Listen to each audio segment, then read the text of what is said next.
The great evil, in my humble opinion, which haunts our enterprise, and I say this realizing I'm setting the fox among the chickens, the great evil that has been allowed to flourish in the absence of mathematical understanding is relativism. And what is relativism? It's the idea that there is no distinction between shit and shinola. That all ideas are somehow operating on equal footing. So one person is a chaos theorist, another is a follower of the revelations of this or that New Age guru. Someone else is channeling information from the Pleiades. And we have been taught that political correctness demands that we treat all these things with equal weight. Because we have no mathematical ability, no logical ability, we don't know how to ask the questions that expose some positions as preposterous, trivial, insulting to the intelligence, and unworthy of repetition. So we all are very comfortable bashing science and flailing away at that, but that isn't our enemy. Science is capable of undertaking its own reformation and critique and has been engaged in that fairly vigorously for some time. The enemy that will really subvert the enterprise of building a world based on clarity is the belief that we cannot point out the pernicious forms of idiocy that flourish in our own community. And this problem is growing worse all the time. I mean, just pick up a copy of Magical Blend or Shaman's Drum, and you will discover an appeal to the level of intellect that makes what's going on with television advertising look like a meeting of the Princeton Institute of Advanced Study.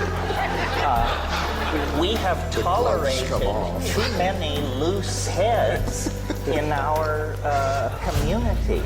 We are not willing to take on the karma involved in argument and discourse that actually gores somebody's ox. So that at the end of the day, iridology or Mormonism or some other form of institutionally supported foolishness lies in shreds on the floor. We consider this politically incorrect. I can feel the tension in this room because people sense I might gore their particular ox.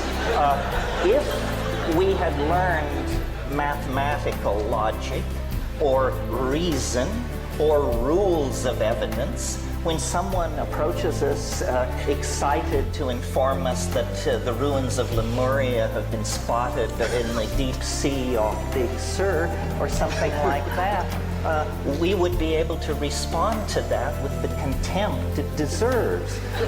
I had a conversation about this recently with someone who, if I had to describe their job category, I would describe them as mafioso. And I said, what do you think of the abduction phenomenon? And without hesitation, this person said, there are just so many foolish people in the world. And to me, all of these things are intelligence tests.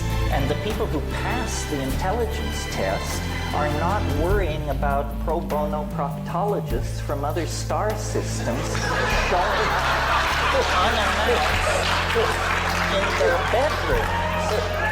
So, we have perfected politeness. We have perfected the ability to listen to damn foolishness without betraying by so much as the flick of an eyebrow that we realize what we're in the presence of.